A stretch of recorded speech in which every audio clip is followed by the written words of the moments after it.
에서 했던 거에 비해 내용이 조금 짧게 되어 있는데 근데 뭐 문제를 푸는데 부족하진 않은 양일 거라서 같이 한번 볼게요. 4페이지 맨 처음에 이제 평형과 안정성을 얘기해요. 자, 평형이라고 하면은 어떤 상태냐? 균형이 맞는 상태가 평형 상태인 거죠. 그래서 균형이 맞는 상태에서 안정적으로 있을 수 있겠다라는 감을 갖고 좀 얘기를 해보면 좋을 것 같고요. 그 다음에 제일 먼저 제시되는 게 이제 A 돌림 힘 파트예요.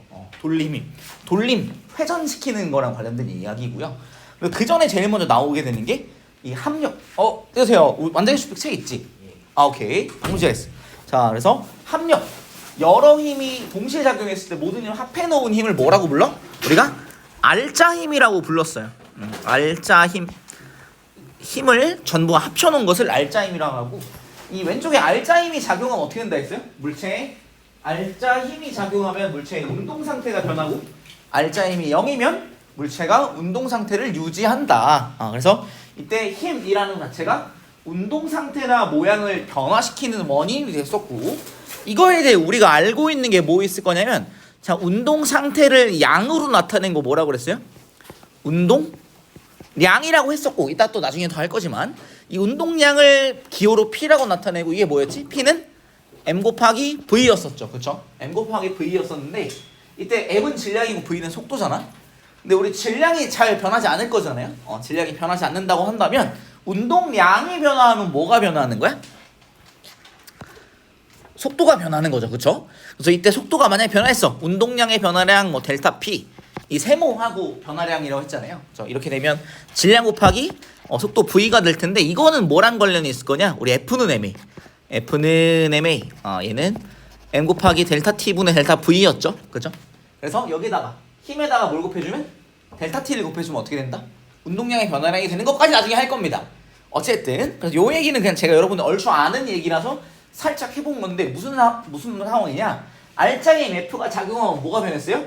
운동 상태가 변했어요. 자, 그런데 밑에 있는 돌림 힘은 뭐냐? 돌림 힘이 작용하면 뭐가 변해? 회전하는 상태가 변하는 거야. 그래서 이 돌림 힘에 의해서는 뭐가 변한다? 회전 운동이 변할 거고요. 알짜 힘에 의해서 운동량이 변하잖아요. 나중에 돌림 힘에 의해서 변하는 양을 각 운동량이라고 하고 지금 하진 않아. 어쨌든 그래서 돌림 힘은 각 회전하는 운동을 만든다라고 생각하시면 되겠습니다. 그래서 우린 지금 이 두 가지 알짜 힘과 돌림 힘을 다 더해 볼 거고, 그랬을 때 각각 0이 되는 상태를 갖고 문제를 풀 겁니다. 그래서 어쨌든 이 돌림 힘은 무엇이냐? 회전하게 되는 원인이 되는 물리량인데, 이 돌림이 언제 발생하냐? 회전팔의 방향의 수직. 이거 중요하다. 회전팔의 방향이 어때야 된다? 수직인 힘이 작용할 때 돌림 힘이 발생하면 물체가 회전한다. 그래서 용어를 조금만 정리해 볼 건데요. 자, 우리 도는 물체, 가령 문 같은 거 있잖아요. 그래서 이 도는 물체 중에서 물체가 회전할 때 움직이지 않고 회전의 중심이 되는 직선을 회전축이라고 할 수 있습니다. 가령 문으로 치면 우리 문 열 때 문이 회전하면 이 문 전체가 다 돌아가잖아요. 근데 안 움직이는 부분이 있지. 여기는 안 움직이잖아요. 여기가 회전축이 되는 거예요. 그래서 이 회전축, 회전할 때 이 회전축이 존재하고요. 그 다음에 힘이 작용을 하는 부분이 여기 있을 거잖아요. 가령 문을 열 때 우리가 문 손잡이를 이렇게 잡고 문한테 힘을 주는 거잖아요. 그렇죠? 힘이 어디 작용하냐면 요쯤에 작용한다고 볼 수 있겠다. 그렇지? 그래서 힘이 작용하는 부분이 있지? 그렇지? 근데 회전축에서 힘이 작용하는 부분까지를 이렇게 선분으로 연결해 놓은 것을 회전팔이라고 해요. 이때 회전축으로부터 힘이 작용하는 부분이 있잖아요. 그 부분까지 연결해 놓은 것, 선분으로 연결해 놓은 것을 회전팔이라고 합니다. 그래서 회전팔의 방향에 수직인 힘이 작용할 때 돌림 힘이 발생하죠. 그래서 만약에 내가 문을 열고 싶어. 그럼 얘는 이 회전하는 팔의 방향이 어디예요? 힘이 작용하는 데 여기니까. 회전축으로부터 팔이 이렇게 뻗어 나와 있는 거야. 이 팔을 돌리고 싶으면 어떻게 해야 돼? 얘를 팔의 수직인 힘, 가령 이렇게 밀어주는 방법도 돌아갈 수 있겠고, 혹은 당기는, 이렇게 해도 돌아가는데, 이 팔에 대해 수직하지 않고 평행하면, 가령 힘을 이렇게 주면 이거 돌을까요? 힘을 이렇게 주면 안 돌지, 그치? 왜 안 도는 거야? 팔에 대해서 수직하지 않고 평행하게 힘을 주고, 혹은 이렇게 밀면, 이렇게 해도 팔의 평행한 방향으로 힘을 주면 돌림이 발생하지 않는다. 언제 발생한다? 팔에 대해서 수직한 방향으로 힘을 주면 돌림이 발생하죠. 돌림이 있는 경우고 이 경우는 돌림이 없는 경우인 거죠. 그래서 회전 팔의 방향에 수직인 힘이 작용할 때 돌림이 발생합니다. 그래서 이 돌림임 계산을 어떻게 하냐? 일단 회전하는 팔의 길이가 길수록 회전 팔의 길이가 길수록 돌림임의 크기가 크고요. 그 다음에 그 작용하는 힘의 크기가 클수록 돌림임의 크기가 큽니다. 그래서 돌림임의 크기 요 기호를 어떻게 읽냐? 그리스 문자로 타우라고 한대요. 타우라고 읽는 중요한 건 아니야. 근데 그냥 써놓을게. 타우라고 하는데 이 타우는 R 곱하기 F, 팔의 길이 곱하기 힘의 크기입니다. 팔의 길이 R 곱하기 F다. 그래서 힘의 단위는 뉴턴이겠죠? 그 다음에 길이의 단위를 보통 미터로 쓰는데 미터랑 뉴턴을 곱해 놓은 거예요. 그래서 뉴턴 곱하기 미터인데 근데 우리가 알고 있는 어떤 양 에너지를 말하는 줄 같은 경우도 뉴턴 곱하기 미터잖아요. 근데 이게 줄이랑은 같은 단위로 사용하지 않는다. 줄을 쓸 수는 없다. 그러니까 차원은 똑같아. 줄도 사실은 뉴턴 곱하기 미터거든요. 줄도 뉴턴 곱하기 미터지. 근데 이거 같지 않다. 그래서 돌림임을 얘기할 때는 뉴턴 곱하기 미터지만 줄이라고 하지 않는다. 그냥 뉴턴 미터 이렇게 얘기를 하시면 돼요. 그 다음에 그래서 이 돌림임의 크기를 계산할 때 이제 팔의 길이 곱하기 힘의 크기가 돼요. 그래서 만약에 회전축을 잡을 때 팔의 길이가 가령 0이 되는 거야. 가령 우리가 이 문을 열어놓고 이 문을 닫으려고 하는데 내가 여기서 이렇게 툭 치면 문이 닫아지잖아요. 그렇죠? 근데 팔의 길이가 좀 더 짧아지면 툭 쳤을 때 문이 좀 덜 닫아지고 팔의 길이를 좀 더 짧게 해보자. 쳤을 뭐 잘 닫혀지는데 팔의 길이를 최대한 짧게 해볼게. 가령 이 회전축에 힘을 주면 돌아갈까 안 돌아갈까? 돌림이 발생하지 않는다. 왜? 팔의 길이가 얼마니까? 0이 돼버리니까. 그래서 0 곱하기 F는 그냥 0이 되겠죠. 그래서 팔의 길이가 0이 되는 경우가 우리가 잘 주목을 했어요. 그럴 때는 돌림임의 크기가 그냥 0이 됩니다. 뭐 살짝 돌아는 가지만 팔의 길이가 길어질수록 돌림임이 더 크게 발생한다는 거 확인을 꼭 해주십시다. 그래서 팔의 길이 곱하기 힘이다. 돌림임. 그 다음에 이 돌림임은 우리가 여기 봤을 때 얘가 회전축이 0이라고 한다면 이렇게 위로 돌아갈 수도 있잖아요. 시계 반대 방향으로 돌아갈 수도 있고 혹은 아래로 돌아서 시계 방향으로 돌아갈 수도 있겠죠. 그래서 회전축이 정해져 있으면 그것에 대해 시계 방향의 회전도 있지만 돌림임도 있지만 시계 반대 방향의 돌림임도 있고 서로 부호를 어떻게 나타내냐? 서로 반대 방향은 부호를 어떻게? 부호를 반대로 나타내시면 돼요. 부호를 반대 방향으로 나타낼 수가 있겠다. 그래서 이 돌림임을 합칠 거예요. 돌림임의 합성. 그래서 이 모빌이 이렇게 있는데 모빌에 왼쪽에다가 A 물체, 질량이 2m인 A 물체를 달 거고요. B랑 C, 질량이 각각 m인데 오른쪽에다 달 거야. 자, 그러면 이 돌림임을 생각해 보면 우리 여기 우리 회전축은 어디일 거냐? 여기 줄이 붙어 있는 이 부분이 회전축이 되겠죠. 그러면 이 부분에 대해서 자, 얘가 만드는 힘이 있어요. 어느 방향으로? 아래 방향으로? 질량이 2m이야. 그럼 작용하는 중력, 무게는 얼마일까? EMG가 되겠죠. EMG가 요 방향으로 아래 방향 작용할 거고 그 다음에 B의 무게에 의해서 어디? 요 위치에서 MG가 작용할 것 같아. 그치? C의 무게도 얼마야? MG죠. 그쵸? 자, 이렇게 되면 왼쪽에 있는 A는 회전축이 여기잖아요. 안 돌아가는 부분이 여기잖아요. 안 움직이는 부분이 여기지. 그치? A가 만드는 돌림임은 이렇게 돌아가게끔 만드는 거 아닌가요? 그쵸? 시계 반대 방향의 돌림임일 것 같고 그다음 B가 만드는 돌림임은 이걸 이렇게 돌리네. 시계 방향이네. 그죠? C도 마찬가지로 시계 방향 돌림임이네요. 그죠? 그래서 이때 A는 시계 반대로 돌아가게끔 만들 것 같고 B랑 C는 시계 방향으로 돌아가게끔 만들 것 같아. 근데 이때 서로 방향이 반대잖아요. 그러면 둘 중에 누가 이길 것이냐? 돌림임을 다 계산해 봤을 때 부호가 큰 놈이, 그러니까 값이 큰 놈이 이기는 거죠. 시계 반대 방향과 시계 방향은 서로 방향 반대잖아요. 그럴 땐 부호를 반대로 주어서 하는데 이제 시계 반대 방향을 이 문제에서는 시계 방향을 플러스로 했네. 이 문제에서는 시계 방향을 플러스로 시계 반대구나. 시계 반대를 마이너스로 시계 방향을 플러스로 계산을 한번 해본 거야. 그래서 돌림임의 크기 계산 어떻게 해요? 팔의 길이 곱하기 힘. 그래서 우리 회전축 여기로 잡았죠. 5점으로 잡았죠. 팔의 길이 3L 곱하기 EMG인데 시계 반대니까 마이너스로 계산할게요. B 같은 경우는 팔의 길이 2L 곱하기 MG인데 시계니까 플러스 C 같은 경우는 8의 길이 3일 곱하기 mg 식의 방향 플러스. 그래서 마이너스 6mgl과 플러스 2mgl 플러스 3mgl을 다 더해보니까 돌림이 얼마예요? 마이너스지, 그치? 그럼 마이너스는 우리 뭐라고 했어? 식의 반대 방향으로 섰잖아. 그래서 이 경우에서 이렇게 두면 식의 반대 방향으로 회전하겠다. 근데 길이를 잘 조절하면 이거 수평이 유지되게끔 할 수 있겠죠. 수평이 유지되려면 어떻게 해야 돼? 돌림임을 0으로 만들면 되잖아요. 가령 뭐 얘를 A 같은 경우는 8의 길이를 좀 짧게 하면 돌림임이 좀 줄어들겠지. 이런 식으로 수평점을 찾아서 돌림임을 다 합쳤을 때 0이 되면 회전하지 않을 거예요. 근데 여기서는 돌림임을 다 합쳐봤는데 0이 아니라 뭐 마이너스 값이 나왔어. 우리 마이너스를 뭐로 정했어? 식의 반대로 정했으니까 식의 반대 방향 회전하겠구나. 혹은 다 더했는데 플러스로 나왔어. 그러면 식의 방향 회전하겠구나. 다 더했는데 0이야. 그럼 회전을 안 하겠구나 생각할 수 있는 거예요. 오케이. 그래서 우리가 제일 많이 보게 될 거는 회전을 안 하는 돌림임의 합이 0이 되는 상황을 주로 보게 될 겁니다. 그래서 이 돌림임에 이용하는 것 중에 지뢰랑 촉바퀴 같은 게 있어요. 지뢰 같은 거, 가령 병따개 같은 거, 가령 이렇게 두고 이게 이렇게 드는 거 있잖아요. 이렇게 하는 거. 이런 것들. 시소 같은 거랑 똑같은 거죠. 그래서 얘는 어떻게 되냐?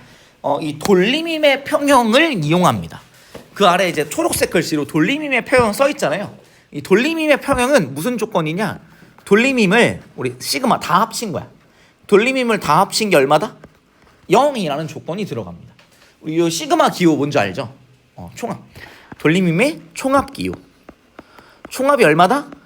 0이 되면 됩니다. 그게 돌림임의 평형 상황이에요. 돌림임의 평형이라는 한국말이 나왔을 때 이것이 의미하는 것은 돌림임을 전부 다 합쳤을 때 0이다 라는 거라고 이해해 주시면 됩니다. 그래서 이 지뢰 상황, 힘 F가 지뢰에 작용하는 돌림임 타우 F랑 무게, 웨이트죠. 무게가 지뢰에 작용한 돌림임의 크기가 서로 같고 부호가 반대야. 그럼 더했을 때 얼마야? 0이 되겠지. 그래서 이 무게는 F죠. 힘 F는 얘를 어떻게 돌려? 받침점. 우리 요 부분이 안 돌아가게 생겼잖아. 회전축이 여기가 되겠고 얼마가 돼요?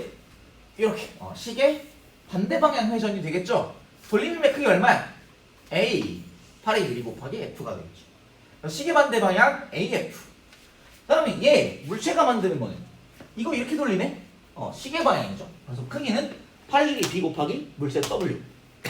그래서 AF는 식의 반대 방향, BW는 식의 방향이잖아요. 우리 돌림 다 합칠 때 부호 따라서 식의 반대 방향 마이너스 AF, 그럼 식의 방향 플러스 BW 하면 얼마라고?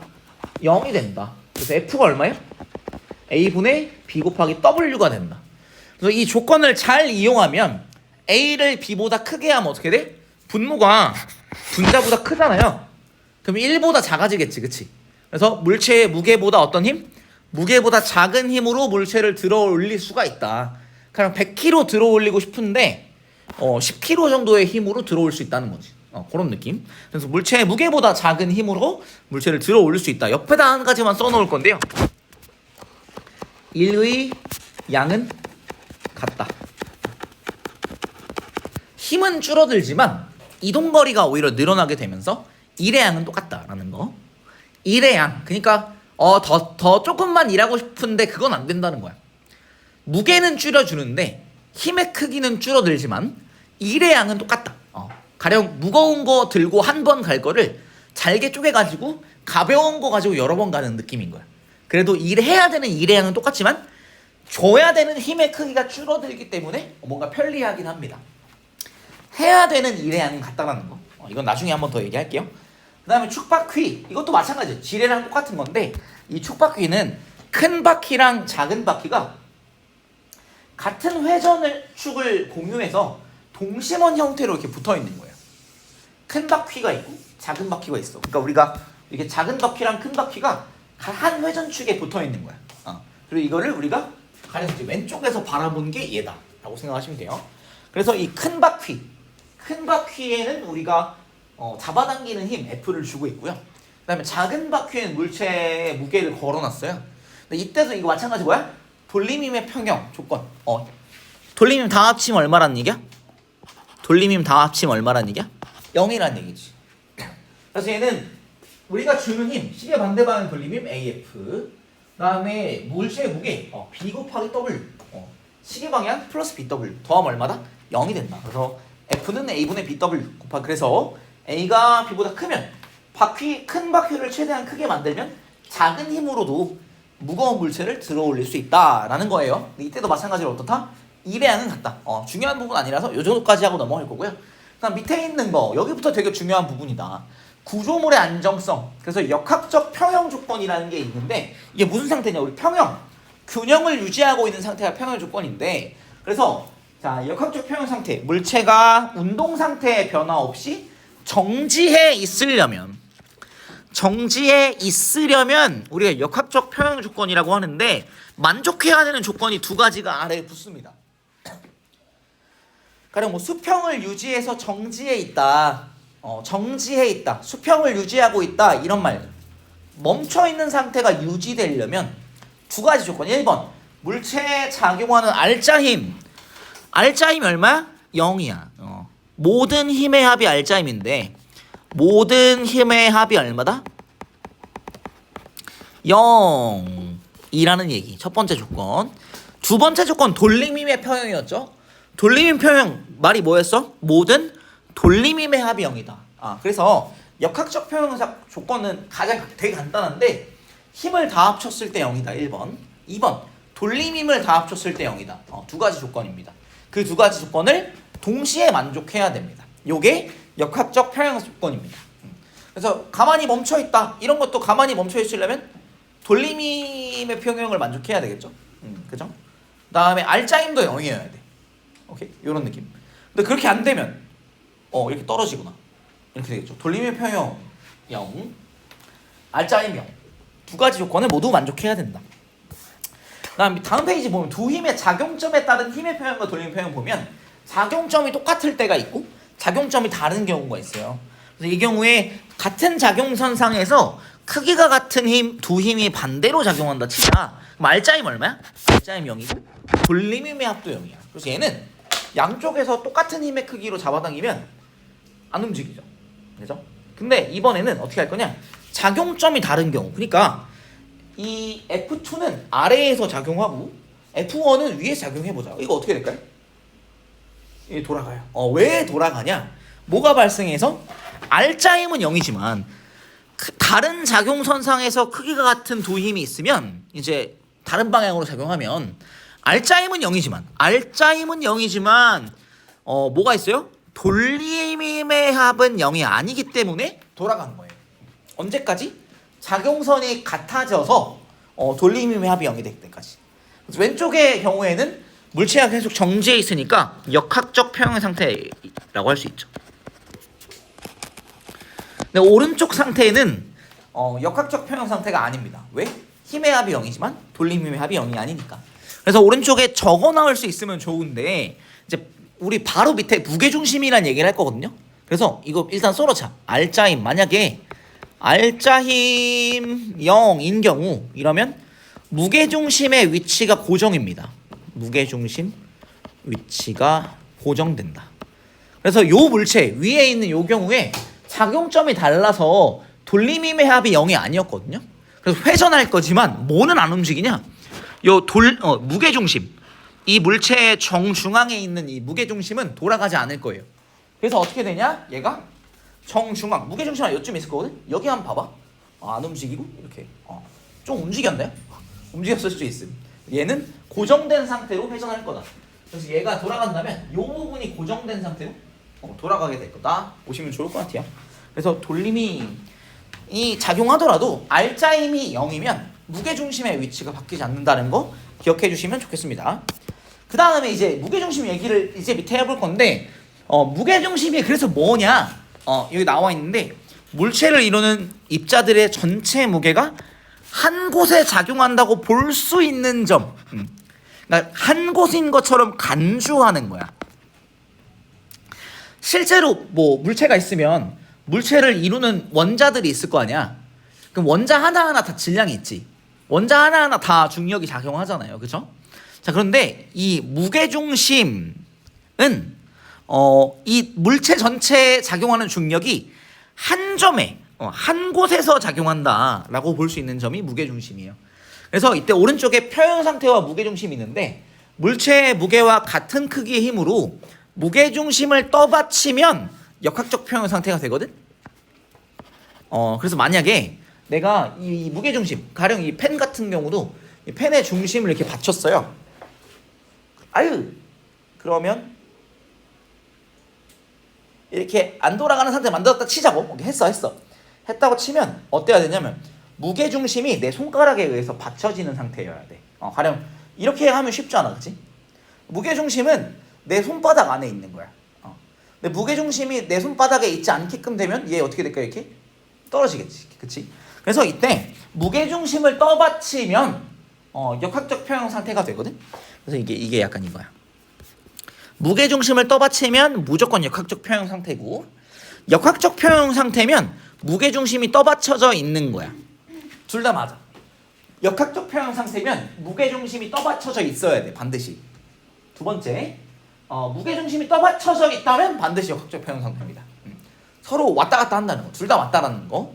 자, 그래서 우리 무게중심을 찾을 때 만약에 이제 받침대가 있었다 쳐봐. 자, 무게중심이 이렇게 받쳤었어요. 그러니까 이 받침대가 있었어.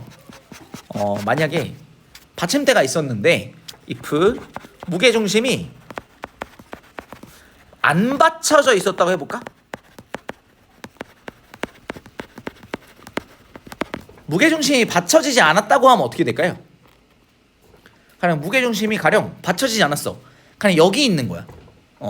if 만약에 여기라면, 자, 이거 얘 멈춰 있을 수 있을까 없을까? 안 되겠지. 이 물체에 작용하는 전체 무게가 요 한 점에 작용하는 상황이라면 중력이 이렇게 작용하고 팔의 길이가 어떻게 돼? 회전축이 여기가 회전축이 될 거니까 요 오른쪽 끝이 회전축이 될 거잖아요. 그렇지? 이렇게 돌아갈 거잖아. 그렇지? 그러면 팔의 길이가 여기 있고, 그러니까 이 물체의 전체 무게가 요 한 점에서 작용하는 상황이잖아. 그럼 돌림힘이 자동으로 어떻게 돼? 시계 방향 돌림힘이 무조건 생기지. 근데 전체 무게가 여기서 작용한다며. 그러면 다른 무게 있는 거야, 없는 거예요? 없지. 다른 힘이 없지. 그러면 요거 하나만 더 있어. 시계 방향이니까 그냥 플러스라고 해봐. 양수 하나를 더해서 0이 될 수 있나요? 안 되겠지, 그치? 그래서 돌림힘의 총합이 0이 되는 게 불가능해져요. 만약에 받쳐져 있는 물체이면 무게중심이 얘가 역학적 평형 상태라고 한다면 무게중심은 반드시 받쳐져 있는 상황이다라고 봐야 되는 거야. 무게중심이 이렇게 딱 아래다 받쳤을 때 역학적 평형이래. 그럼 무게중심이 이 받침면 안에 들어와 있는 거야. 내 손가락 안에 무게중심 반드시 있어야 돼요. 근데 이렇게 했을 때는 이거 안 받쳐지겠죠, 그쵸? 이렇게 되겠지. 그럼 무게중심이 내 손가락 안에 없었다는 거야. 오케이? 괜찮아요? 그래서 중요한 결론, 무게중심을 떠받치면 역학적 평형 상태다. 역학적 평형 상태면 무게중심이 떠받쳐져 있는 거야 라고 이해를 해주세요. 그래서 구조물의 안정성, 만약에 구조물이 역학적 평형 상태에서 약간 벗어나면 무게중심에 작용하는 중력에 의해 뭐가 생기냐? 돌림힘이 생기고 이때 원래의 안정된 상태로 돌아올 수 있게 됩니다. 그래서 이 구조물은 무게중심이 기본적으로 낮을수록, 그 다음에 바닥면이 넓을수록 안정하다. 그래서 이때 밑에 무게중심 보면 요 블럭이 원래는 그냥 이렇게 놓여 있었나 봐. 원래 이렇게 놓여 있었는데 블럭을 약간 이렇게 삐딱하게 된 거야. 이 상태에서 가만히 놓으면 어떻게 될까? 다시 이렇게 돌아오게 됩니다. 무게중심이 낮을수록 바닥면이 넓을수록 안정한데, 얘가 왜 돌아오게 되냐? 이 무게중심이 이 받침점 있잖아. 회전축을 안 넘어갔어요. 안 넘어가면 어떻게 되냐? 자, 무게중심 요 한 곳에 전체의 무게가 다 작용하는 거죠. 그 다음 팔의 길이, 회전축에서 힘이 작용하는 데까지 팔을 연결해봐. 그럼 얘 어떻게 돼?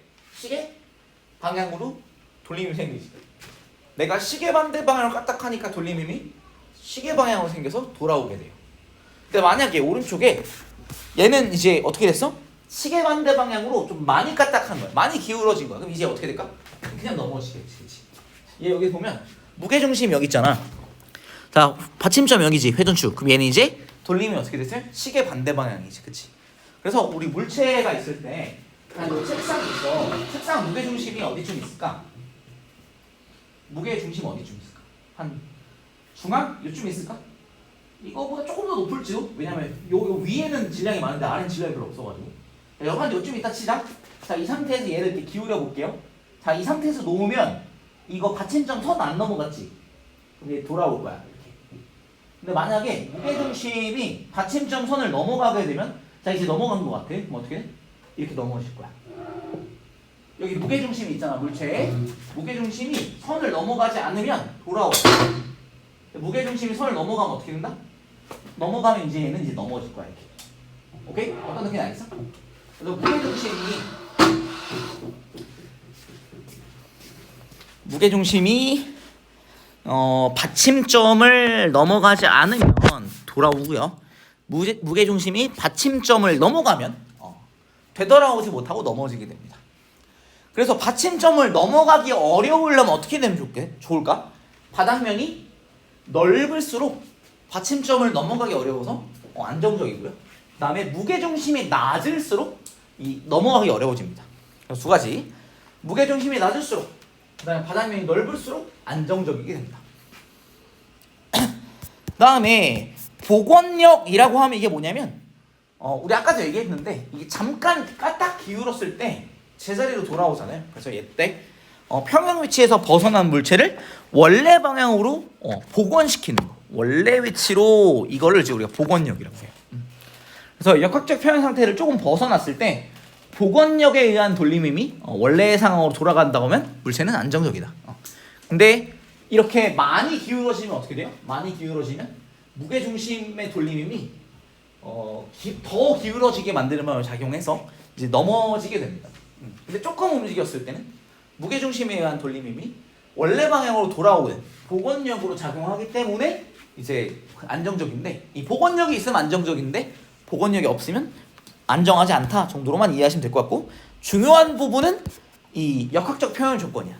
요거에 해당하는 문제들을 지금 계속 연습해 보면서 감을 같이 한번 잡아보겠습니다. 내가 오늘 좀 템포가 빠른 이유는 챕터를 3개를 하고 싶어서. 그래서 뒷페이지로 오면 6페이지 한번 와보자. 문제 같이 한번 풀어보자고. 자, 6페이지에 3번 지금 한번 풀어보자. 6페이지에 3번 풀어보겠습니다.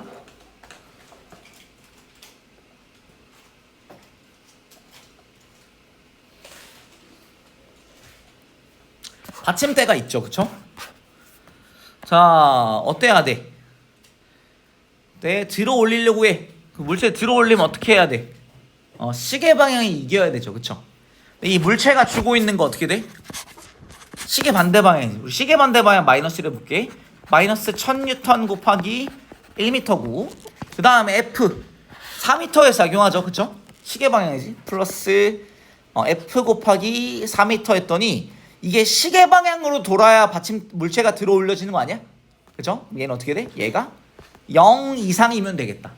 양수면 되겠다. 음수가 아니면 되겠다. 어떻게 하면 될까요? 그래서 얘는 1m 4로 나누게 되면 F가 뭐보다 크면 돼? 250N 이상이면 되겠다. 답은 4번 이렇게 하면 되겠지. 괜찮을까요? 4번. 그 다음에 오른쪽에 5번 문제 한번 풀어볼까요? 철수와 영희가 있어요. 이때 시소가 뭐 하고 있어? 수평을 이루어 정지해 있습니다. 수평을 이루고 있으려면 돌림힘의 평형을 이루어야 돼요, 안 돼야 돼요? 기억 맞아야 틀려요? 기억은 반드시 맞아야 되겠죠. 수평을 이루고 있으면 힘의 평형과 돌림힘 평형. 니은 영희 같은 경우는 어때? 몇 뉴턴이래? 300N이래. 얘는 요 방향 300N. 시계 반대 방향이니까 마이너스 합시다. 마이너스 300N 곱하기 3m가 0이고요. 철수는 요 방향, 요 방향 시계 방향. 그래서 플러스 철수 600N 곱하기 뭐 xm라고 해봅시다. xm 더했더니 얼마다? 0이다 라는 거야, 그치? 그래서 영희 같은 경우는 300N 곱하기 얼마? 3m니까 얼마여야 돼? 900N 곱하기 미터. 니은 맞는 말이고. 디귿 600N 곱하기 x가 xm가 얼마여야 돼? 900Nm가 돼야 되니까 x는 얼마야 될까? x는 2분의 3이구나. 1.5m. 디니디 답은 5번이 되겠죠. 간단하죠? 별건 없다. 다음 넘어갈게. 밑에 있는 6번 한번 풀어볼까요? 조금 복잡하게 생겼지만 아까 방금 푼 문제랑 구조도 다를 건 없어요. 수평인 상태로 정지해 있다. 무슨 상황이야? 역학적 평형 조건이다.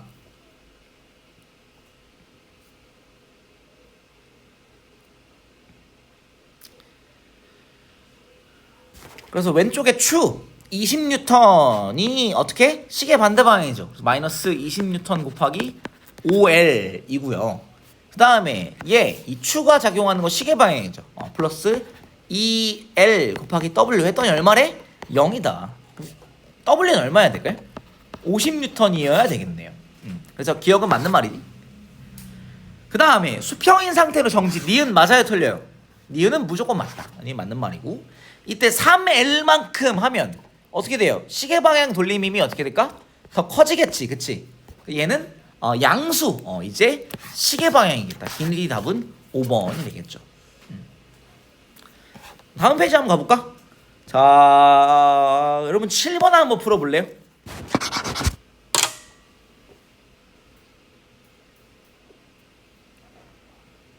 중력가속도는 G로 사용하라고 했고요.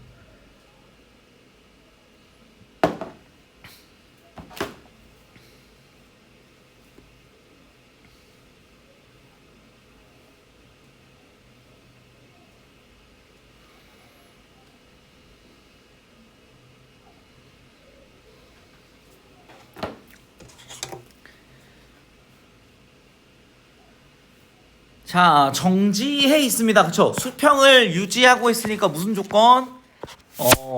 역학적 평형 조건.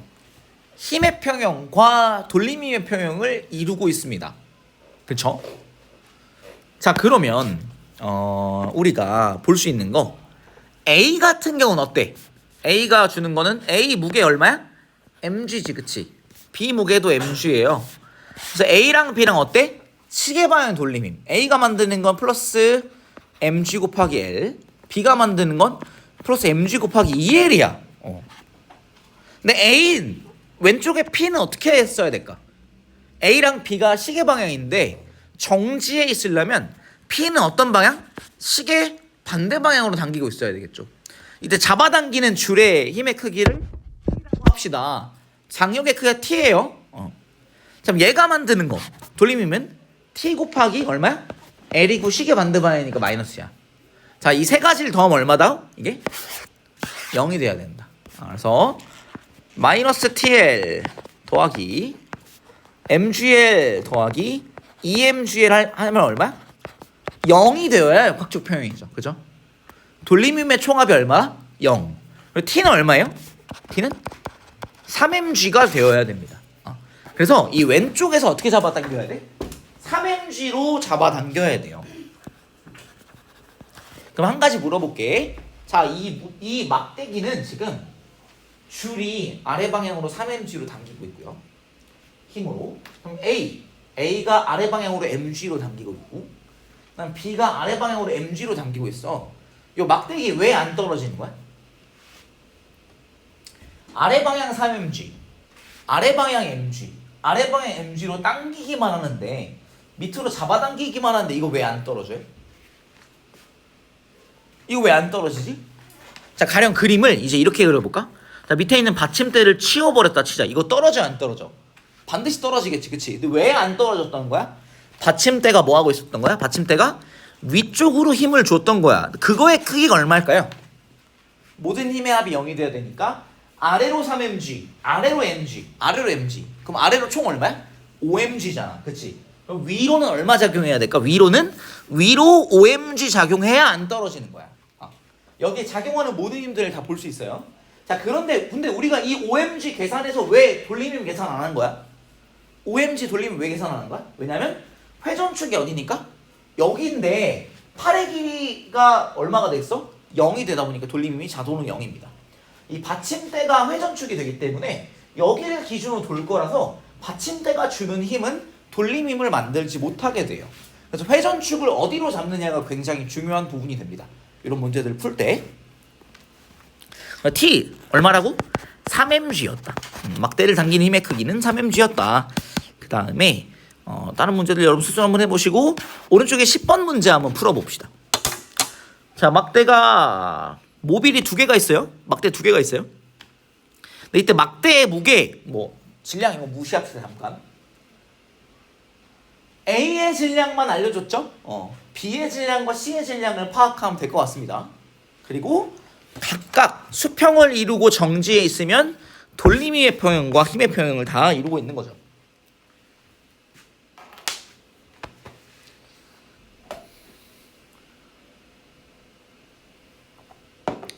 그래서 우리 막대가 모빌이 지금 2가지가 있어요. 아랫막대가 있고 윗막대가 있어요. 우리 아랫막대 먼저 푸는 게 편할까? 윗막대 먼저 푸는 게 편할까?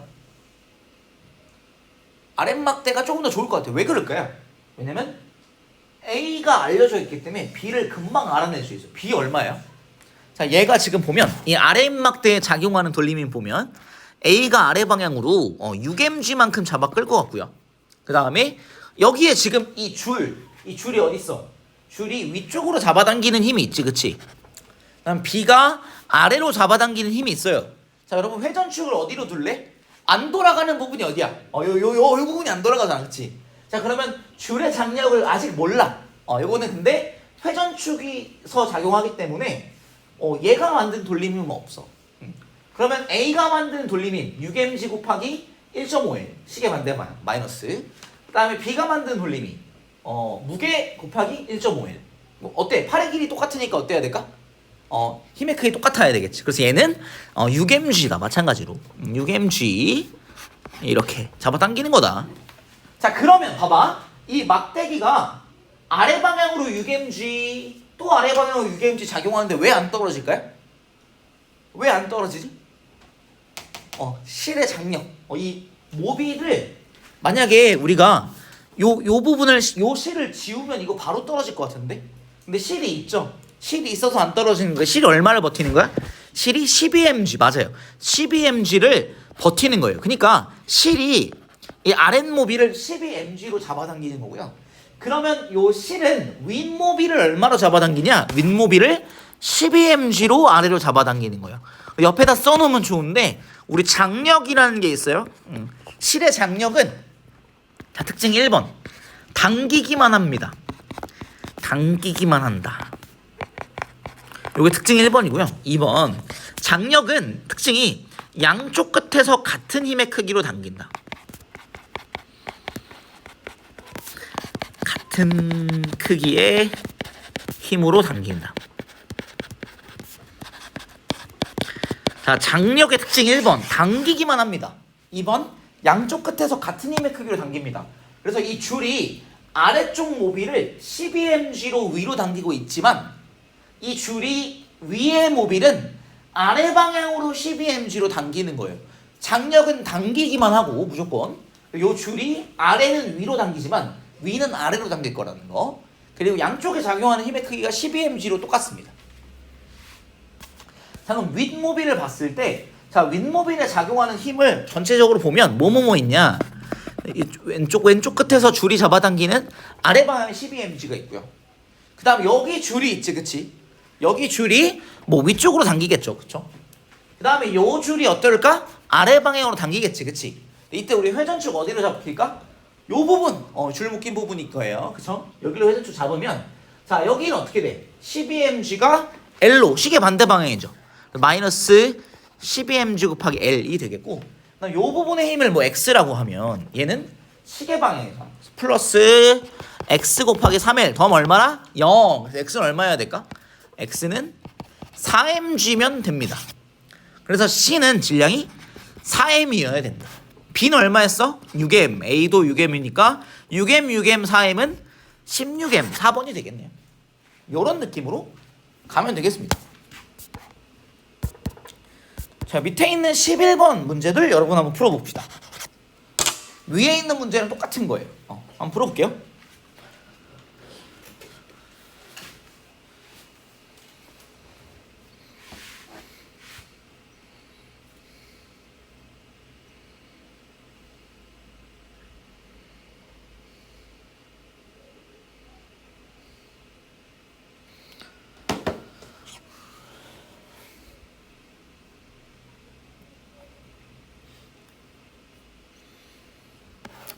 자, 그래서 A, B, C, D 중에 A 질량은 알려줬잖아요. 그쵸?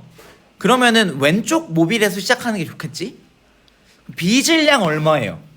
B 질량이 M 돼야 되겠다. 그치? 그래야 똑같이 균형이 맞겠지. 그죠? 자, 그러면 우리가 알 수 있는 거, 자, 요 방향 얘가 MG로 당겨, 얘도 MG로 당기지. 그치? 그러면 1번 왼쪽 모빌을 잡아당기는 게 위쪽으로 EMG로 당길 거고, 요 EMG가 요 줄이 위의 모빌을 EMG로 아래로 당길 거다 알 수 있겠죠. 그죠? 그다음에 요 장력이 있는데 뭐 돌림 힘에 반영 안 될 것 같고, 그다음에 여기서 아래로 당긴 힘이 있을 거잖아요. 그죠? 이걸 뭐 X라고 하면, 자, 이 위의 모빌 기준으로 왼쪽에서 시계 반대 방향 마이너스 EMG 곱하기 EL 있고요. 오른쪽에서 시계 방향 플러스 X 곱하기 3L이 있습니다. 이때 어떻다고? 수평을 유지하고 있다. 그럼 어때야 돼? 돌림힘의 합이 0이 돼야 되죠. X는 얼마라고 할 겁니까? X는 3분의 4mg라고 해야 되겠죠. 3분의 4mg가 되겠죠. 그죠? 3분의 4mg에 3을 곱하면 4mgl 되니까. 자, 그러면 요 줄이 이 오른쪽 모빌 어떻게 하는 거야? 위쪽으로 3분의 4mg로 당기고 있는 겁니다. 그죠? 근데 이 오른쪽 모빌이 회전축이 우리가 여기로 잡힐 거잖아요. 그죠? 요 부분이 안 움직일 거다. 자, 근데 왼쪽에 L, EL이면 만약에 MCG가 있어 쳐. MC가 있고 MD가 있다 치자고. MCG가 여기서 MDG가 여기서 작용하잖아요. 자, 그러면 이때 돌림힘의 표형 총합 얼마 해야 돼? 0이 돼야 되지. 그치? 그래서 마이너스 시계 반대 마이너스 MCG 곱하기 L 더하기 MDG 곱하기 EL 했더니 얼마 해야 돼? 0이 돼야 되기 때문에 MC는 MD의 몇 배 해야 돼요? 2배여야 돼요. 그죠? 그래서 여기에 작용하는 힘들이 아래 방향으로 MCG, 아래 방향으로 MDG가 있고요. 위쪽 방향으로 3분의 4mg가 있어서 더하면 위쪽 방향 3분의 4mg, 그다음에 아래 방향 MCG, 아래 방향의 MDG 더하면 얼마다?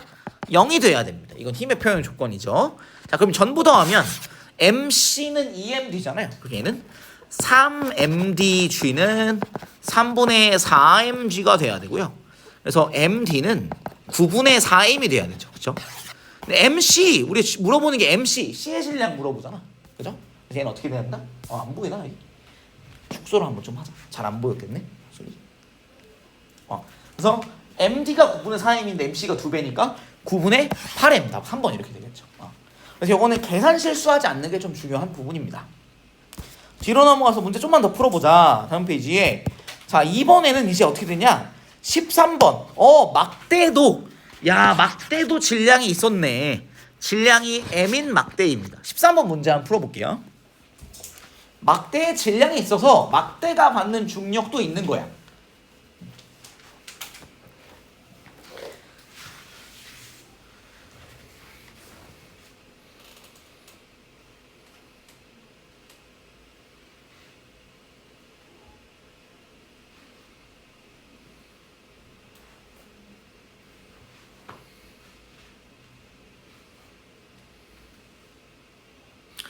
얘가 수평을 유지하고 있다. 역학적 평형 조건이에요. 그래서 기억, 막대에 작용하는 알짜임이 0이어야 돼, 아니어야 돼? 0이어야 되지, 그치? 그래야 안정적으로 있을 수가 있겠고요. 자, 그 다음에 여기서 작용하는 힘들 보자. 자, FA는 왼쪽에서 위로 작용하고 있고요. 맞아요. B는 이제 이렇게 위로 작용하고요. 이거 왜 안 떨어지는 거야? 왜 안 올라가? 위로? 아래 방향으로 MG가 작용하고 그 힘의 크기가 어때? 똑같은 거야. 그래서 위쪽 방향으로 작용하는 플러스 FA, 아래로 작용하는 MG, 위로 작용하는 FB를 더했더니 얼마다? 0이 된다. 그럼 디귿 FA 더하기 FB는 얼마일까? MG가 돼야 되겠지. 디귿 맞는 말이다. 그치? 괜찮을까요? 위로 작용하는 FA, 위로 작용하는 FB, 근데 아래로 작용하는 MG가 있잖아. 그치? 얘네들 다 더했을 때 얼마여야 된다? 0이 돼야 되고, 위로 작용하는 거 플러스로 했다면 반대 방향 아래로 작용하는 건 마이너스로 해야 되겠죠. 그래서 위, 아래, 위 더했더니 0이다. 그래서 FA 더하기 FB는 MG, 디귿은 맞아요. 니은 표현 어떻게 할 수 있냐? 자, 그럼 니은 FA랑 FB 크기를 어떻게 할 수 있냐? 우리가 지금 FA랑 FB 값을 알아내야 되겠다. 그치? 그치? 근데 여기가 우리가 모르고 있는 게 FA랑 FB를 모르잖아요. MG는 안다고 치면? 그럼 모르고 있는 게 두 개면 방정식 몇 개가 필요해? 두 개가 필요한데 한 개밖에 안 세웠지. 그럼 방정식을 한 개 더 세워보는 거야. 뭘 할 수 있어? 돌림임의 평형을 이룰 수 있죠. 그래서 이때 회전축을 어디로 잡으면 좋냐면, 회전축을 잡을 수 있는 것은 여기도 괜찮고 여기도 괜찮고 여기도 괜찮아요. 그러니까 정지 상태에 있는 거라면, 정지 상태에 있다면 어떤 곳을 회전축으로 잡아도 다 0이 됩니다. 어디를 회전축으로 잡아도. 자, 그런데 이 세 가지 포인트를 제가 왜 잡아드렸냐면, 요 부분이 왜 좋을까? 왜 좋냐면 돌림임 하나를 0으로 만들 수 있기 때문에. 가령 맨 왼쪽을 회전축으로 잡아보자. 맨 왼쪽을 회전축으로 잡아볼게요. 이때 작용하는 전체 돌림임 합은 0일 거예요. 자, A가 만드는 돌림임은 FA 곱하기 8의 길이 얼마야? 0이겠지. 그래서 A가 뭔지 몰라도 일단 돌림임이 0이 된다는 거. 장점. 그 다음에 B가 만드는 돌림임. 회전축 0이지. 그치? 여기 얼마야? 8의 길이는? 3의 길이 떨어져 있고 3의 그 다음에 식의 반대 방향 마이너스 합시다. 그래서 마이너스 FB 곱하기 3을 할 거고요. 그 다음에 이 전체 질량이 mg인데 전체 길이가 4L이잖아요. 그렇죠? 그래서 얘는 무게중심 찾을 때 어떻게 찾는다고? 대칭성이 좋아. 여기서 뭐라고 했냐면 막대 균일하다고 했나? 질량이 m인 균일한 막대 이런 말이 있으면 얘가 대칭성이 좋아요. 그리고 정중앙에 무게중심이 있는 거야. 그래서 얘는 4L 길이잖아요. 정중앙은 2L 길이 있겠죠? 근데 2L 길이 시계 방향 플러스 2L 곱하기 mg 함 얼마다? 0이다. 그래서 FB는 3분의 2 mg가 확인이 되고, 근데 FB랑 FA랑 더하면 얼마여야 돼? mg여야 되니까 FA는 3분의 1 mg가 되는 게 확인이 가능하죠. 아이고. 그래서 FA는 3분의 1 mg, FB는 3분의 2 mg라 니은 FA는 FB의 2배가 아니라 절반이다. 그래서 니은 틀린 거 확인 가능합니다. 기억되게 답 3번 이렇게 풀어보면 될 것 같고요. 그 다음에 한 가지만 더 풀어보자. 오른쪽에 15번 문제를 이제 한번 풀어볼 건데, 우리 방금 풀었었던 11번 문제랑 거의 똑같지만 뭐가 다르냐? 얘는 막대의 질량이 있다는 거 염두에 두고 15번 문제 지금 한번 풀어보겠습니다. 시간 조금 더 드릴게요. 문제 풀이 시간이 조금 걸릴 거예요. 실수하지 않기. 그래서 수평을 유지하고 있으니까 모든 부분이 힘의 평형과 돌림의 평형을 다 만족하고 있어야 된다.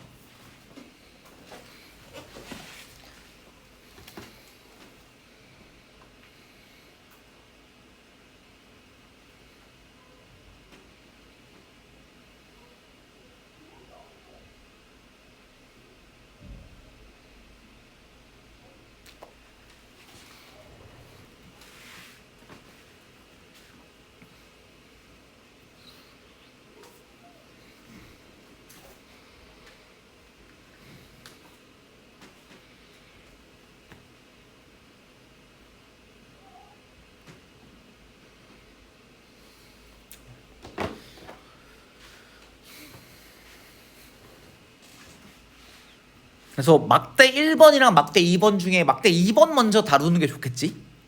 막대 2번의 질량 B를 알고 있으니까.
자, B 먼저 갈 것 같죠? 그쵸? 자, 막대 2번에 작용하는 돌림힘을 우리 다 찾아보자. 자, 이때 회전축을 어디로 잡으면 좋을까? 자, 막대 2번에 회전축 어디로 잡으면 좋아? 어디로 잡으면 좋아? 정중앙? 여기로 잡으면 좋겠죠? 막대 2번의 회전축. 여기 줄 걸려 있는 부분. 왜냐면 위에 장력을 우리가 모르거든. 아직 모르잖아요. 그치? 그러니까 거기를 회전축으로 잡으면 돌림힘 계산할 때 저 장력을 뺄 수가 있어요. 그 다음에 B가 주는 돌림힘 어느 방향이요? 시계 반대 방향. 그래서 마이너스 mg 곱하기 t. 그 다음 막대 2번의 중심 어디 있어요? 2분의 3d 위치에 있겠지. 그치? 그래서 이 줄로부터 회전축으로부터 2분의 d 거리에 있지. 그래서 막대 2의 질량이 m이니까 플러스 mg 곱하기 얼마? 2분의 d입니다. 자, C의 질량을 몰라. C의 질량은 몰라. 근데 뭐 mc라고 하자. 플러스 mcg 곱하기 거리가 얼마예요? 2d. 자, 이거 다 더하면 얼마라고? 다 더하면 0이어야 되죠. 맞지? 막대 2번. 자, 그럼 어떻게 돼야 돼? 이항해 보니까 mcg 곱하기 2d는 mg 곱하기 2분의 d가 돼야 되네. 그러면 mc는 4분의 1m이구나 그냥. 그래서 mc가 4분의 1m 확인. 그래서 일단 4분의 1m 되는 게 3번 아니면 5번일 것 같아. 그죠? 4분의 1m. 자, 그러면 자, 요게 4분의 1m이야. 그럼 요 t, 요 줄이 버티는 전체 무게가 얼마야? 이 줄, 그러니까 막대 1번과 막대 2를 연결하는 줄이 버티는 무게가 얼마야? m과 4분의 1 m. 전체 질량이 4분의 9m이니까 4분의 9mg를 누가 버티는 거야? 요 줄이 버티는 거야. 4분의 9mg. 자, 이 줄이 막대 2번을 위쪽으로 4분의 9mg로 올린다면 그러면 줄이 막대 1번을 어떻게 할까? 우리 장력은 양쪽 끝에서 크게 같고 방향 반대니까 4분의 9mg로 아래로 당기고 있는 거야. 그쵸?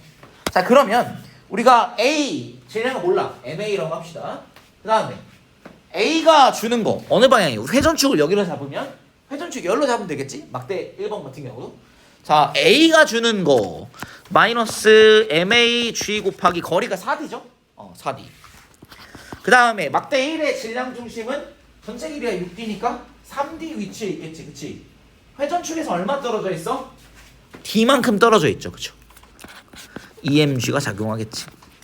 마이너스 EMG 곱하기 D. 그 다음에 요 끝에서 4분의 9mg가 시계 방향으로 작용하죠.